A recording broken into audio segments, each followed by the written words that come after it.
구독과 좋아요는 큰 힘이 됩니다.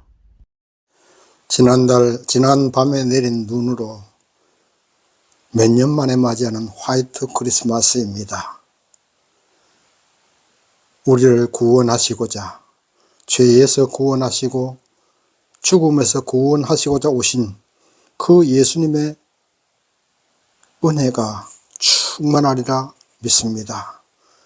주님의 은혜가 이 좋은 성탄절날 아침 여러분과 여러분의 가정과 직장과 사업체 위에 함께 하시기를 주님의 이름으로 축원합니다.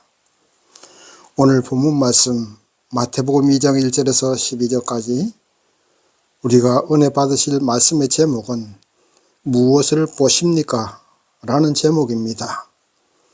오늘 본문을 보시면 등장인물이 4가지 부류의 사람들이 나옵니다. 첫 번째는 동방박사들, 그리고 일반 유대 백성들, 그리고 헤롯 왕, 그 다음에 제사장과 사두개인, 이렇게 4가지 종류의 사람들이 나오고 있습니다. 그런데 이 4가지 종류의 사람들이 그들이 보는 것은 다 다릅니다. 동방박사들은 별을 바라보고 별을 따라서 온 점성학자들이었습니다. 또한 헤롯 왕은 자신이 지금 왕 노릇을 하고 있는데 새로운 왕이 태어났으니까 새로운 왕 예수를 찾아서 죽이려 합니다. 그리고 일반 유다 백성들은 헤롯 왕을 대적할 새 왕이 오셨으니 나라에 큰 혼란이 일어날 것을 두려워했습니다.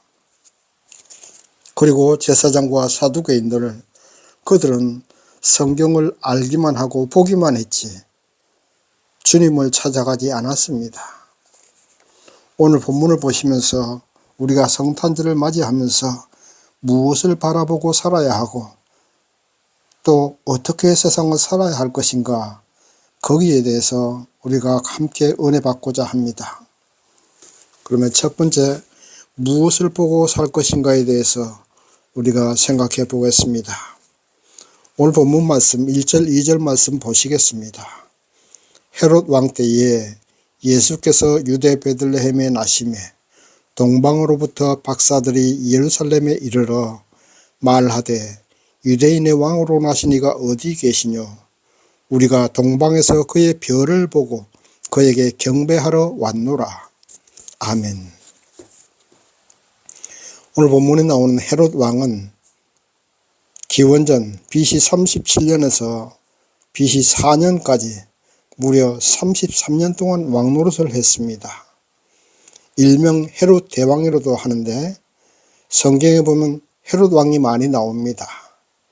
제일 처음에 나오는 이 헤롯 대왕 밑에는 세 아들이 있었는데 헤롯 아켈라우스, 또 헤롯 안티바, 헤롯 빌립, 이렇게 세 아들이 있었는데 이제 헤롯 대왕이 죽고 난 이후에 이 아들들이 각 지방을, 이스라엘을 세 등분해서 왕 노릇을 합니다. 그래서 성경을 보면 헤롯 왕이라는 것이 많이 나오는데 그것을 잘 깨달아 아셔야 됩니다. 이 헤롯 대왕은 아주 조그마한 키지만은 아주 정치적인 인물이라 로마 제국의 아부를 만회해서 이스라엘을 다스리는 로마 정부의 임명을 받아서 이스라엘을 다스리는 왕으로 임명을 받아 33년 동안이나 왕 노릇을 했습니다. 그리고 그는 아내가 부인이 무려 10명이나 있었습니다. 그러나 일반 유다 백성들은 아주 로마의 폭정 아래 높은 세금을 내고 살아야 되는 아주 어려운 지경에 살고 있었습니다. 이러한 어두운 시대에 로마에 정복당한 이스라엘에게 희망도 없고 백성들은 고통 가운데 살아가고 있을 이때에 예수께서 베들레헴 땅 말 구유에 태어났습니다. 그러나 아무도 그 예수를 알아보는 사람이 없었습니다. 만왕의 왕이요 온 인류를 구원하실 예수님이 이 땅에 오셨는데 아무도 그 예수를 영접하지 않았고 알지도 못하고 비천한 말 구유에서 마국간 말 구유에 태어났습니다. 그러나 본문에 나오는 동방박사들은 그 예수의 탄생을 알았습니다. 이 동방박사들은 오늘날로 말하면 이란이고 예수님 태어나실 당시로 말하면 페르시아 나라의 별을 바라보고 연구하는 점성학자들이었습니다. 하나님께서 이들에게 이방인인 이 동방박사들에게 별을 통해서 인도하여서 이스라엘까지 인도하시고 예루살렘까지 인도하셨습니다. 그런데 예루살렘에 오자 별이 갑자기 사라졌습니다. 그래서 동방박사들은 왕으로 태어났으면 당연히 왕의 아들로 태어났을 것으로 알고 왕궁을 찾아갔습니다.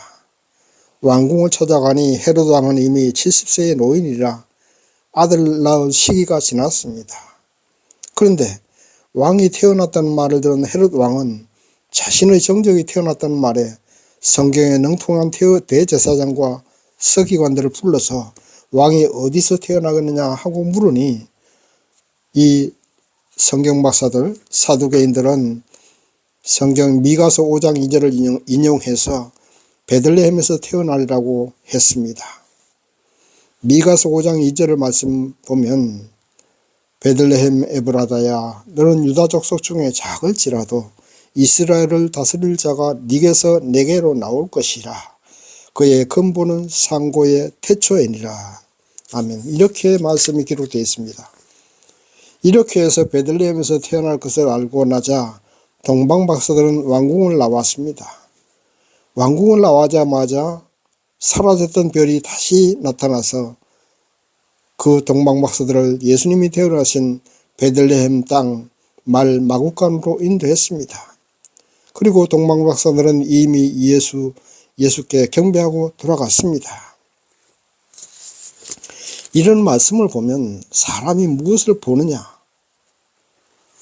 그리고 무엇을 생각하느냐가 얼마나 중요한가를 알 수가 있습니다.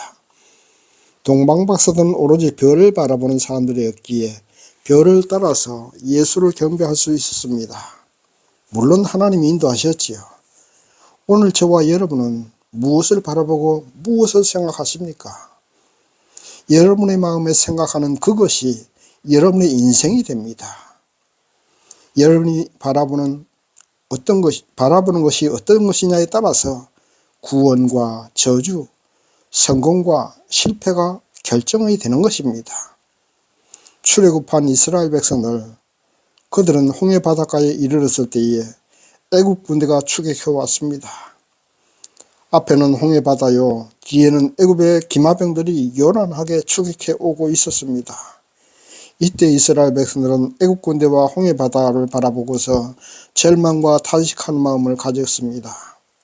그러나 모세는 홍해가 갈라지고 그 홍해를 건널 수 있다는 믿음으로 갈라진 홍해를 바라보았습니다. 물론 하나님이 함께 하신다는 그 믿음 때문입니다. 어떤 경우에도 하나님을 믿으십시오. 모세처럼 하나님을 믿으십시오. 어떤 경우에도 희망을 버리지 마십시오. 앞에 홍해바다가 있다 할지라도 뒤에 애굽 기마병들이 쳐들어온다 할지라도 희망을 잃지 마십시오.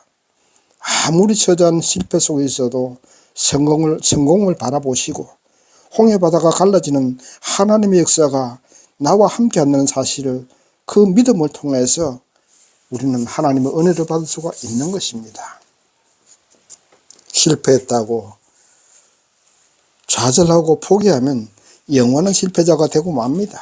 그러나 나는 분명히 성공할 수 있다고 하나님이 나와 함께 하시고 하나님이 나를 도와주셔서 나는 분명히 성공할 수 있다고 마음으로 믿으면 하나님이 역사하셔서 성공할 수가 있는 것입니다. 콩 하나를 그 하나로 보면 하나로 끝납니다. 그러나 그 콩 속에는 생명이 있습니다. 흙 속에 들어가면 싹을 틔우고 성장해서 30배, 60배, 100배의 열매가 나옵니다. 이것을 콩의 가능태라고 합니다. 사람도 그렇습니다. 그 사람의 마음속에 생명의 예수님을 모셔드리고 그 예수님을 믿으십시오. 그 예수님께서 나를 도와 성공하게 해주실 것을 믿으십시오. 그리고 이미 성공한 모습을 바라보십시오. 그러면 콩 하나처럼 그 믿음을 통해서 하나님이 역사하시고 우리 속에 있는 가능태가 싹이 나서 주님께서 그 믿음대로 성공하게 해주실 것입니다. 그가 바라보는 성공의 모습대로 성공하게 해주실 것입니다. 그러므로 우리가 사람을 볼 때에 그 사람의 현재의 모습을 바라보기보다는 그의 마음속에 어떤 생각과 어떤 믿음을 가지고 있는가를 그것을 바라보셔야 됩니다. 그것이 그 사람의 미래의 모습이기 때문입니다. 그것이 그 사람의 가능태이기도 합니다. 생각과 믿음이 그 사람의 가능태입니다. 못살고 가난하고 무시받는 현실을 보지 말고 잘 살고 부자되고 부흥되어 있는 미래의 교회와 미래의 여러분의 모습을 믿고 바라보십시오. 그러면 그 믿음대로 하나님은 축복해 주실 것입니다. 믿으시기 바랍니다. 여러분의 눈으로 우리의 별 되시고 우리의 왕이 되시는 예수를 바라보십시오. 그 예수를 따라서 성공하고 부자되고 교회가 부흥되는 역사가 일어날 줄 믿으시기 바랍니다. 몸도 건강하고 가정도 잘 되고 자녀들도 성공하는 역사가 여러분이 바라보는 그 믿음을 통해서 이루어질 것입니다. 헤롯 대왕처럼 세상의 영광과 그 세상의 영광만 바라보고 추구하지 마십시오. 이스라엘 백성들처럼 비참하고 희망이 없는 현재의 모습에 한숨 쉬고 절망하지 마십시오. 우리는 믿음으로 사는 하나님의 사람들입니다. 하늘의 별이신 예수를 바라보십시오. 오늘 성탄절 예수님 태어나신 날에 여러분의 마음속에 그리고 직장과 사업체와 교회와 이 세상 위에 하나님의 축복의 아기 예수를 바라보시고 경배하시고 믿으시는 저와 여러분이 되어야 될 줄 믿습니다. 두 번째, 행동하는 믿음이 있어야 됩니다. 오늘 본문의 유다 백성들이나 헤롯 대왕 그리고 서기관들 모두가 다 만왕의 왕 예수께서 베들레헴에 태어나실 것을 알았습니다. 그러나 그 아기 예수를 찾아가서 경배하는 사람들은 동방박사들 뿐이었습니다. 행동으로 옮기는 믿음은 동방박사들 뿐이었다는 것입니다. 대제사장 그리고 서기관 성경을 알고 베들레헴에서 만왕의 왕이신 예수님께서 태어나실 것을 알았습니다. 그러나 그들은 예수를 찾아가지 않았습니다. 경배하지도 않았습니다. 알고만 있었지 행함이 없었던 것입니다. 헤롯 대왕은 경배하겠다 했으나 그래서 그 왕이 태어나신 것을 알려달라고 했으나 그 목적은 바로 자기의 정적인 그 새로운 왕을 죽이고자 하는 그 생각 때문이었습니다. 그가 바라는 것은 오직 자신의 왕권을 유지하는 것이고 자신의 지금 현재의 직책을 유지하는 것입니다. 그것을 지키는 것일 뿐입니다. 그러나 오늘날 얼마나 많은 사람이 지금 이 시간 하나님을 경배하고 찬양하며 예배드리고 있습니까? 그 경배와 찬양이 이 세상에 어떤 욕심을 이루기 위한 경배와 찬양이 아닙니까? 한번 생각해 보시기 바랍니다. 헤롯 대왕처럼 현실의 나의 직책, 현실의 나의 성공한 그 자리를 지켜달라고 경배하고 있지는 않습니까? 아니면 유대인들처럼 로마의 학정과 높은 세금을 내는 힘겨운 인생에서 한숨만 쉬고 있지는 않습니까? 아니면 대제사장과 서기관들처럼 성경을 잘 알면서도 그 아는 것에 그칠 뿐 예수님께 경배하러 가지도 않고 지금 현재 자신들의 기득권으로 만족하고 예수보다 메시아보다 지금 이대로가 더 좋다고 하면서 현실에 안주하고 있지는 않습니까? 모두가 바라보아야 할 예수를 바라보지 않았습니다.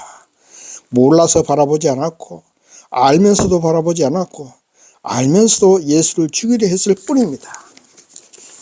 예수를 바라보고 예수께 경배하고 예수님을 따르는 믿음의 행동이 있어야 됩니다. 예수님께 영광을 돌리고 감사하는 예배가 있어야 됩니다. 베드로가 예수님을 처음 만났을 때 그는 어부지 않았습니까? 그는 오랜 경험에서 우러나오는 어부의 지식대로 그는 바닷가에서 그물을 열심히 던졌습니다. 왜냐하면 밤이면 고기들이 물가로 나오는 자신의 경험을 통해서 얻은 지식을 믿었기 때문입니다.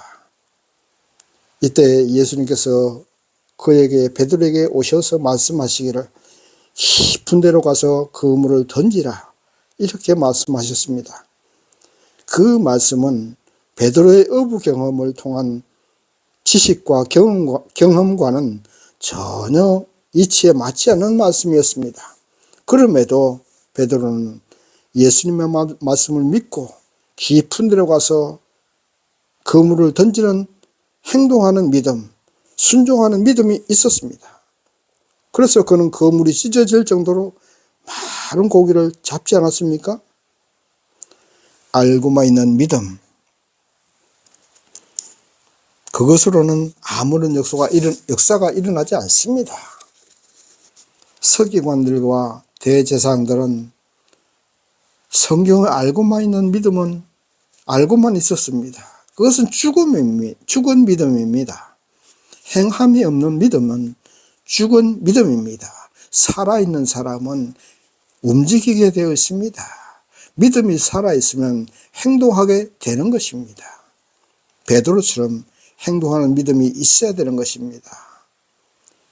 성탄절을 맞이해서 예배만 드리는 그것으로 끝내서는 아무런 기적도 일어나지 않습니다. 아무런 하나님의 은혜도 받을 수가 없습니다.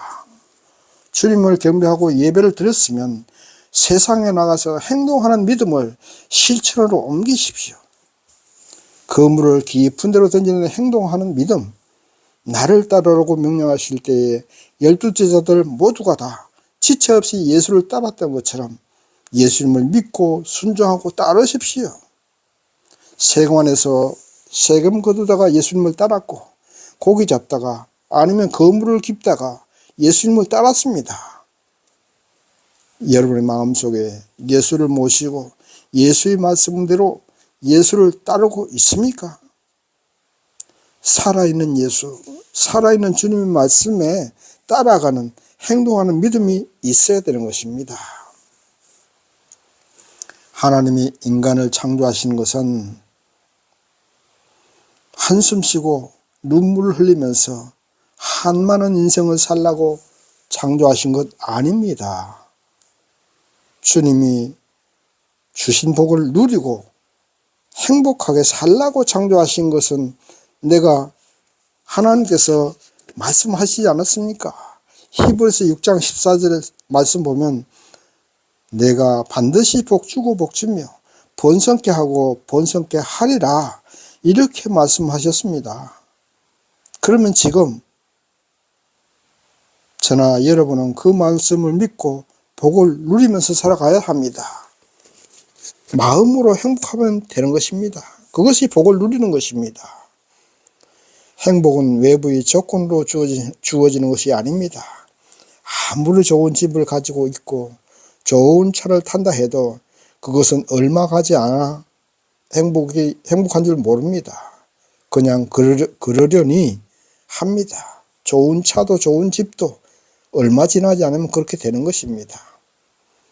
내가 좋은 집이 없고 좋은 차가 없어도 마음으로 행복을 선택해서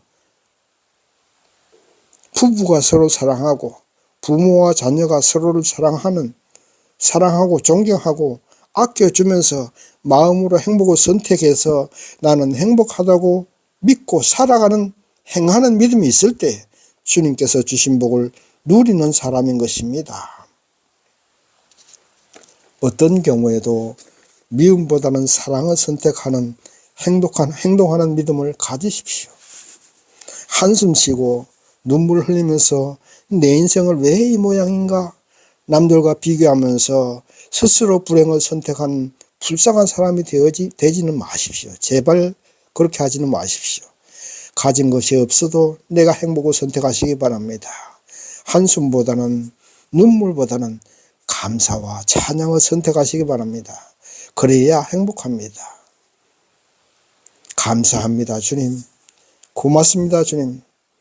주님을 찬양하면서 행복을 누리십시오.